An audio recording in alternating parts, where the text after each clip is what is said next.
दोस्तों, सबसे पहले इस पावन धरा पर आप सभी जितने भी हमारी भाई बहन हैं, अलग अलग प्रांतों से आए हैं, यूं कहिए कि हिंदुस्तान का आप एक पार्टिसिपेशन कर रहे हैं। आपका दिल की गहराई से बधाई और अभिनंदन। मैं बात लास्ट में ताली की जरूरत होगी तो मैं बता दूंगा, अभी चुपचाप आप लोग सुनिएगा, क्योंकि ये टोटल आपका लाइफ ट्रांसफॉर्म करने का सेशन चल रहा है। इसके बाद अभी जस्ट डीके सर ने कुछ बताया था कि एक गुड टीम का निर्माण कैसे करें। दोस्तों, गलतियां मत करिएगा आप लोग, जो गलतियां हम लोगों ने किया है। आपको एक रेडीमेड रेसिपी मिल रही है, जस्ट उसी को अप्लाई कर लीजिएगा। सभी लोग राइट डाउन करिएगा, लिखेंगे सारे लोग, चलेगा? यस। जितने लोग आ चुके हैं, एक निवेदन है कि कृपया अपने लाइन में आप इधर उधर चलना मत शुरू करिए, और पीछे से जो लोग खड़े हैं जगह जगह से आप लोग रुक जाइए। जो लोग आ रहे हैं बस उन्हीं को अलाउ करिए, बाकी लोग चुपचाप शांति से बैठ करिए। बहुत ही ये निर्णायक सेशन चलने जा रहा है, चलेगा ना? चलिए, सबसे पहले मैं आपको बताना चाह रहा हूँ, आप अपने आप को मानते हैं जैसे कुछ लोग भाग्यवादी होते हैं, तो भाग्य आपके साथ है, क्योंकि बिजनेस आपने ज्वाइन भी किया और यहाँ आ भी गए। मैं एक फिजिकल डेटा दे रहा हूँ, लास्ट मौके पर कुछ लोगों ने कोशिश किया था, टिकट का भी रिजर्वेशन था, लेकिन किसी भी वजह से कट गए। आप लकी हो कि इस धरती पर हो। मैं आपको जानकारी के लिए बता दूं, हिंदुस्तान में मैंने जो देखा है सर, इकलौती यूनिवर्सिटी है ये, जो कि अलग अलग कैटेगरी के लोगों को सबसे ज्यादा करोड़पति पैदा की है। इकलौती यूनिवर्सिटी है जहां आप हो तालियां बजा सकते हो, सारे लोग बजा सकते हो इस मुद्दे पर कि आप भारत की सबसे ज्यादा फ्रूटफुल इंडस्ट्री में आप उस जगह पर हो जिसका एक ट्रैक रिकॉर्ड सबसे आगे। दोस्तों, मैं सबसे पहले अपना परिचय दूंगा। My self Suresh Yadav, by profession मैं गवर्नमेंट टीचर हूँ। मैंने स्कूलिंग किया अपने आजमगढ़ सिविल नेशनल कॉलेज से, मैंने एमएससी किया। Jaunpur Raja Harpal Singh PG college Singapore से मैंने बीएड और एमएड किया। फिर बीटीसी होता है, जिला शिक्षा प्रशिक्षण संस्थान से, वहां से मैंने किया। आगे की स्कूलिंग के लिए मैं इलाहाबाद चला गया था, मेरे फादर जी ग्राम विकास अधिकारी थे, उन्हीं के गाइडलाइन में मैंने अपनी पढ़ाई किया। दोस्तों, 18 महीने इलाहाबाद रहने का सौभाग्य मिला मुझे, और मैं बिल्कुल एक पर्पसफुल एक्शन के लिए वहां गया था। मुझे कोई कालिदास और तुलसीदास नहीं बनना था। परिवार में इनकम के दो स्रोत थे, एक था खेती और दूसरी नौकरी। नौकरी अच्छी लगती थी क्योंकि बाबूजी हमारे ग्राम विकास अधिकारी थे, उन्हीं को आइडियल मान करके मैंने शुरुआत किया, और 18 महीने में मैंने 14 रिटर्न्स निकाला। दोस्तों, मेरे मऊ जनपद का आज भी कुछ रिकॉर्ड है मेरे नाम। ऐसा नहीं कि मैं बहुत तेज था, मैं फोकस था। मतलब ऐसा नहीं कि मैं इधर उधर कभी इसको ट्राई किया कभी उसको ट्राई किया। जिसको ट्राई किया उसका अंजाम तक मैंने पहुंचाया। ये मेरी लक कह लीजिए या परिवार का संस्कार कह लीजिए। तो इसलिए मेरा सेकेंड रैंक था ग्राम विकास अधिकारी, मैंने ज्वाइन किया। दोहरी घाट एक जगह पड़ती है। फाइनली पिताजी के कहने पर मैंने रिजाइन किया, और रिजाइन करने के बाद मैंने एज ए टीचर अपने कैरियर की शुरुआत किया, और आज जिस विद्यालय में मैं पोस्ट हूँ उस विद्यालय का समस्त कार्यभार मेरे पास है। और इस बिजनेस को हम लोगों ने पार्ट टाइम एक जो भी है, बट मैंने देखा तो करीब करीब 27 प्रांतों में ये अपने परिवार फैली हुई है हमारा जो ऑर्गेनाइजेशन है। आपको सुनने के लिए बाध्य होना पड़ेगा, इसलिए कि आपके सामने बहुत बड़ी चैलेंजिंग हो। मैं आज वही बात करूंगा कि आप अपने जिंदगी में जो सपने हैं ना, उस सपनों को लिखिए। वो कैसे सपने होने चाहिए? जो लीगल और मोरल होने चाहिए। लीगल का मतलब जो इंडियन कॉन्स्टिट्यूशन आपको अलाउ करता है। एक डेमोक्रेटिक कंट्री में एक व्यक्ति को जो हासिल करने का अधिकार है, उस तरह के सपनों को आप राइट डाउन करिए। सेकंड, आपका जो मोरल है, नैतिक रूप से सही होना चाहिए। बहुत सारी चीजें कानूनी रूप से सही होती हैं, लेकिन नैतिकता उसको अलाउ नहीं करती है। उस तरह के पैरामीटर के आप सपने राइट डाउन करिए, लिखिए। जाने के बाद मैं बताना चाहूँ, जानना बड़ी बात नहीं है, उस चीजों को मानना बहुत बड़ी चीज है। तो जाने के बाद आप एक्शन करिएगा इस पर। इसके बाद आप डिसाइड करिएगा। आपके पास ढेर सारे रिसोर्सेस हैं, स्पेशली जो मैं जानता हूं, मिडिल वर्ग के पास रिसोर्सेज की जहां तक बात है, या तो नौकरी है या छोटे मोटे रोजगार है। हम किसी उद्योगपति परिवार के बच्चे नहीं हैं। क्या मैं सही कह रहा हूं? तो हम जिस पारिवारिक पृष्ठभूमि से बिलोंग करते हैं, मेरे दोस्त, आप चेक करिएगा कि जो आपके रिसोर्स हैं क्या आपके सपने पूरे कर देंगे क्या। मेरा टॉपिक है आरसीएम क्यों करें और आरसीएम क्यों करें और कैसे करें, ये दो टॉपिक है मेरे पास। मैं आज बात करूंगा कि आरसीएम इसलिए करना चाहिए क्योंकि आपके पास ऑलरेडी बहुत सारे और भी काम हैं, लेकिन दोस्त ईमानदारी से आप उसका एनालाइज करेंगे ना तो आपके सपने नहीं पूरा करेंगे वो। आप चेक कर लीजिएगा, मैंने देख लिया था और जब मैंने देखा था तो इसके बाद मैं रिजाइन किया था ग्राम विकास अधिकारी कि मैं सिविल सर्विस की तैयारी करूंगा दोस्त। लेकिन जब मैं देखा कि वो भी तो एक बाल्टी ही है, वहां भी सपने नहीं पूरे होने हैं, इसलिए मैंने उसको रिजाइन करने के बाद टीचिंग ज्वाइन किया था कि हाँ समय मिलती है खूब तैयारी करेंगे और बड़ा नौकर बनेंगे। लेकिन जब इसको मैंने देखा, इस अभियान को मैंने देखा तो मैंने डिसाइड किया कि दोस्त मेरी मंजिल तो कुछ और ही है। इसके बाद मैंने डिसाइड किया और परिणाम आज आपके सामने है। तो मैं कहना ये चाह रहा हूं कि आप ऑनेस्टली आप एनालिसिस करिएगा। मैं दो तरह से बातें करूंगा कि आरसीएम क्यों करना चाहिए, by principle and by example. सिद्धांतों से हम रिलेट करते हैं, हम अपने अगल बगल देखते हैं कि जो ट्रेंड चल रहा है हम उसमें अपने आप को शिफ्ट करते हैं। मैं सही कह रहा हूं? वैसा मैं कोई भाषण नहीं दे रहा हूं, मैं टू वे बात करूंगा। आप फिजिकली और मेंटली यही रहिएगा। मैंने टेस्ट लिया है, मैं पढ़ा करके कुछ लड़के हमारे 100% लाते हैं, कुछ 50%, कुछ 3-4% भी लाते हैं और सब प्रेजेंट रहते हैं क्लास में। तो डेटा निकल कर क्या है कि फिजिकली है, मेंटली नहीं है।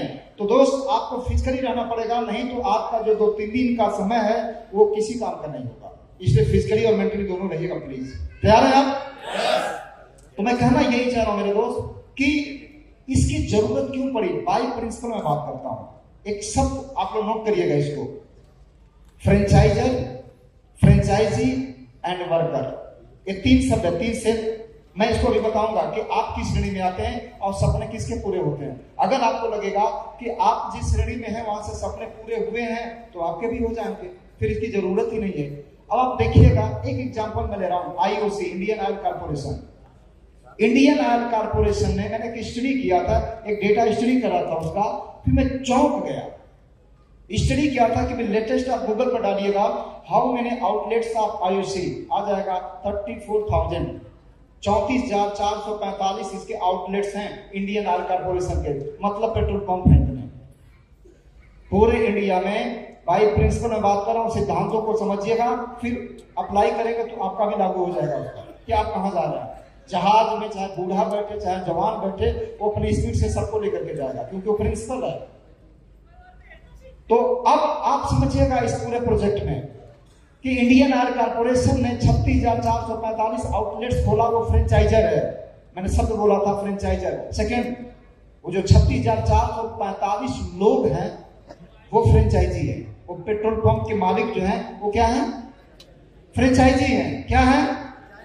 मैं बोला टू वे कम्युनिकेशन होगा मेरे दोस्त, आप लोग इसमें फिजिकली और मेंटली साथ दीजिएगा। वो फ्रेंचाइजी है, लेकिन उस पेट्रोल पंप पर जो लोग काम करते हैं वो वर्कर लोग हैं।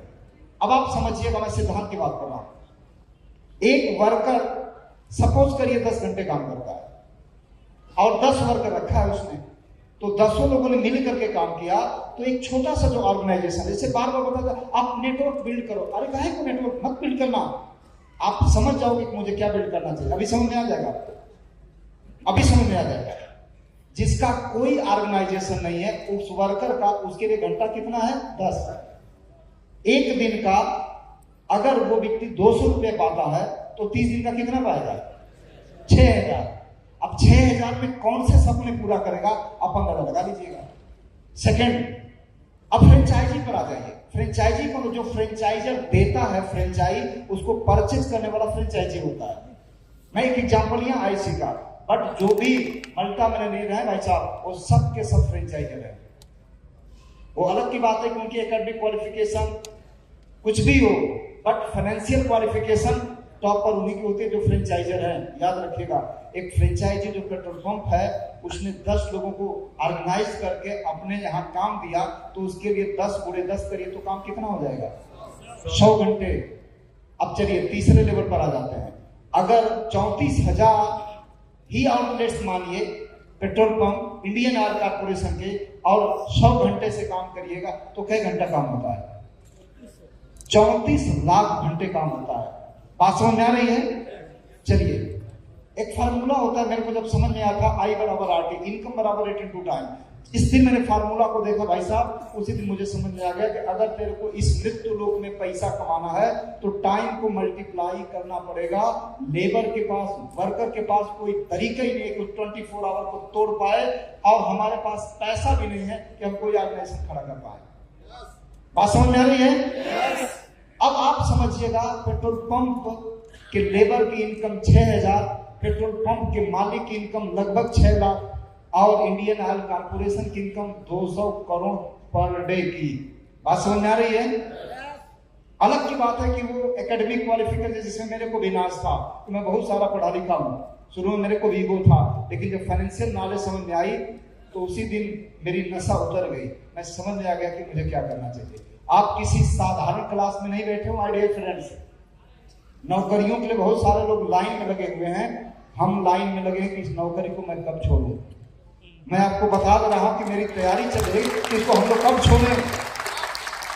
जिंदगी को जिस दिन जीने का तरीका सीख लेंगे उस दिन समझ में आ जाएगा कि अल्टीमेट उद्देश्य क्या है। ये है बाई प्रिंसिपल। तो प्रश्न है कि इंडियन ऑयल कॉर्पोरेशन से आपके आरसीएम का क्या संबंध है? बहुत गहरा संबंध है। अभी मैं बता रहा हूं। जिस दिन आपने आरसीएम ज्वाइन किया उसी दिन आपको 45% की पार्टनरशिप मिल गई। उसी दिन 45% की पार्टनरशिप मिल गई। प्रश्न क्या है, आप जाइएगा तो उसमें लिखा है कि हम मालिक हैं, है कि नहीं? अब आप बताइए, फ्रेंचाइजर के पास अथॉरिटी है फ्रेंचाइजी देने का, क्या लेबर के पास है? क्या आरसीएम जिस दिन आपने ज्वाइन किया उसी दिन आपको अथॉरिटी मिल गई फ्रेंचाइजी देने का। अब आप बताओ, आप आरसीएम जिस दिन ज्वाइन किया उस दिन आप क्या हो गए? फ्रेंचाइजर। क्या हो गए? इंडियन ऑयल कॉर्पोरेशन फ्रेंचाइजर है, और आरसीएम ज्वाइन जिस दिन आपने किया उसी दिन आप क्या बन गए? अमीर कौन है? लेबर की फ्रेंचाइजर। आज के बाद टर्मिनोलॉजी चेंज करिएगा। आप फ्रेंचाइजर हो, आपके पास अधिकार है, अलग की बात है कि आप उसका ज्ञानी नहीं है। अब आप दीजिए फ्रेंचाइज। कहां दीजिए? पूरी इंडिया खाली है, 550 जनपद हैं आपके पास। हुंडई आकर के कोरिया से इंडिया में दे रही है, हम अपने पड़ोसी को नहीं दे पाते। भाई साहब, हम लोगों ने समय बचा के चुरा करके गुजरात में, कभी पंजाब में, कभी सुल्तानपुर, कभी मैंने वो जितना समय हो सकता था उतना मैंने लोगों के फ्रेंचाइज देने में शुरू किया, क्योंकि मैं फ्रेंचाइजर था, ये मेरे को समझ में आ गया था। अब आप बताइएगा, मान लीजिए लाखों की टीम है, 10,000 लोग अगर 1-1 घंटे काम करते हैं तो 10,000 घंटे पर डे काम हो रहे हैं कि नहीं? अब आप बताइए कि मैं 24 घंटे काम करता हूं, यहाँ पर मैं 10,000 घंटे काम पर डे हो रहे हैं, तो पैसा यहाँ से आएगा कि नहीं? तो प्रश्न ये है कि यहाँ पर आरसीएम बिजनेस जिस दिन आपने ज्वाइन किया उस दिन आप फ्रेंचाइजर हो गए, और जिसको भी ज्वाइन कराए वो क्या हो गया? क्या हो गया? तो आप किसी को भी दीजिएगा तो फ्रेंचाइजर बना रहे हैं, इसको याद रखिएगा। सेकंड टॉपिक है कैसे करें। इसमें देखिए 2 जगह से कनेक्ट करना पड़ता है मेरे दोस्त। 2 जगह से अगर जो कनेक्ट है वही चलाएगा, अदरवाइज लेटर और sooner you will be destroyed. आप खत्म हो जाएंगे। खत्म हो आरसीएम बिजनेस से आपका अस्तित्व खत्म हो जाएगा। एक कनेक्शन करना पड़ेगा आपका प्रोडक्ट से। पहला कनेक्शन आपको कहां से करना पड़ेगा? प्रोडक्ट से। ये टॉपिक है मेरे कि आरसीएम बिजनेस कैसे करें। सेकेंड, आपको कनेक्शन करना पड़ेगा सिस्टम से। याद रखिएगा सर, और आपको याद रखना है सबसे बड़ी चीज कि जो व्यक्ति 2 जगह से कनेक्ट हो गया वही चलेगा, प्रोडक्ट और सिस्टम। प्रोडक्ट का मतलब कि कंसिस्टेंसी का कोई ले लीजिए, कम से कम 5000 होना चाहिए, बाकी आपकी मर्जी। इसके बाद सिस्टम का मतलब BYFUZ, book take function upline और जूम। इसको डेली एक ट्रेंडिंग वर्ड बन गया आज के डेट में। इसके बाद आप एक लेयर बनाइए। आप जो है 25, 50, 100 लोगों को जोड़िए, सब लोग नहीं समझेंगे, उसमें से 5A में 5B में कम से कम लोगों को आप छांट लीजिए, उनको आप कनेक्ट करा दीजिए। ये प्रोडक्ट और सिस्टम से ये आपकी फर्स्ट लेयर हो गई, यानी वो आपके बच्चे हो गए। देखिए सर ने बताया। इसके बाद उन बच्चों के जो बच्चे होंगे वो आपकी सेकेंड जनरेशन होगी, आपके नाती पोते हो सकते हैं। उन बच्चों को सामने रख के कि उन नाती पोतों की परवरिश कराइए। आपका वही है जो प्रोडक्ट और सिस्टम से कनेक्ट है। मेरी बात समझ आ रही है? वही समझ पाएंगे कि हमारे पास क्या मिला है। इसके बाद आप कल्पना करिएगा, ये जनरेशन टू जनरेशन फैलता चला जाएगा, बढ़ता चला जाएगा। मेरे दोस्त, टाइम मात्र 20 मिनट की मेरे पास थी, मेरा समय पूरा हुआ। और भी बहुत सारी चीजें आपको लेना, लेकिन नोट्स जरूर तैयार कराइएगा मेरे दोस्त। अभी ताली नहीं, बस एक मिनट और समय लगा, एक मिनट और समय लगा। जा करके इसका नोट तैयार कर लीजिएगा। आपके पास क्या चीज है इसको समझिएगा। आप सब लोग एक साथ सब लोग बोलिएगा फ्रेंचाइजर। जो मैं बोला ना, फ्रेंचाइजर मतलब वो जितने अमीर लोग हैं सब फ्रेंचाइजर हैं। आप क्या हैं? आप सब क्या हैं? तो फ्रेंचाइजर अमीर बनता है, अमीरी का लाइसेंस आपको मिला। अब आपके हाथ में 3 लोगों को सेट करना पड़ता है, अपना, कंपनी और सिस्टम। कंपनी और सिस्टम सेट